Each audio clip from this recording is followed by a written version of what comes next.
Hello, brothers and sisters in Christ at the Global Harvest Summit. My name is John Robb, and I've had the privilege of being involved in the reaching of the unreached peoples for many, many years. And now I'm working with the Unreached Peoples Task Force, which is a group of mission and prayer leaders.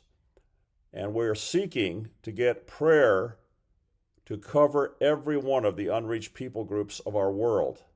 That's seemingly an impossible task with about 7,000 such people groups.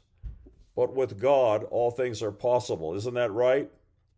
So we're working to mobilize churches, ministries, individuals to each adopt one of these unique people groups. They're the panta ta ethne in the Greek.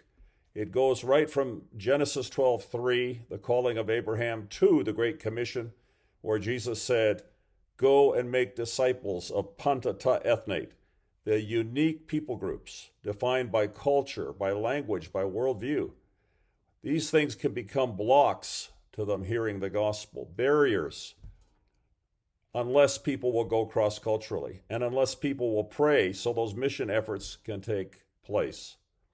So I'm here just in a couple of minutes to encourage you to adopt at least one of these people groups and even get your own church or mission organization to do it. This is the way the Great Commission will be accomplished because it's necessarily cross-cultural. You will be given a prayer card for one of these people groups. These are the frontier people groups, the most unreached, that average only one Jesus follower per 1,000 people. So we need to pray for them. And even if we just put that card in our Bible and pray a couple of minutes a day, it will make a huge difference. I've seen this with my own eyes. And there were two Muslim people groups, very resistant, difficult to reach, one in Central Asia, one in West Africa.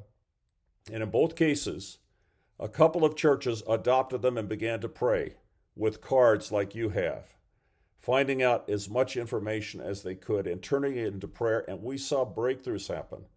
In the Central Asian people group, God raised up workers who went in there because Jesus said, "Pray the Lord of the harvest, and he will send forth workers into his harvest field." It's his show. We just pray, and he will do what we cannot do in ourselves. And so he raised up all kinds of gifted workers, and 700 to 800 of these Muslim people came to Jesus Christ.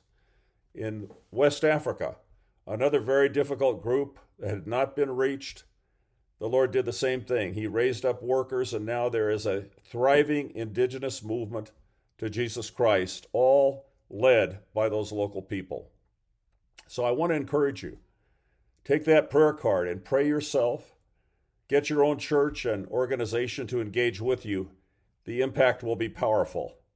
Thank you for the joy of sharing this word with you.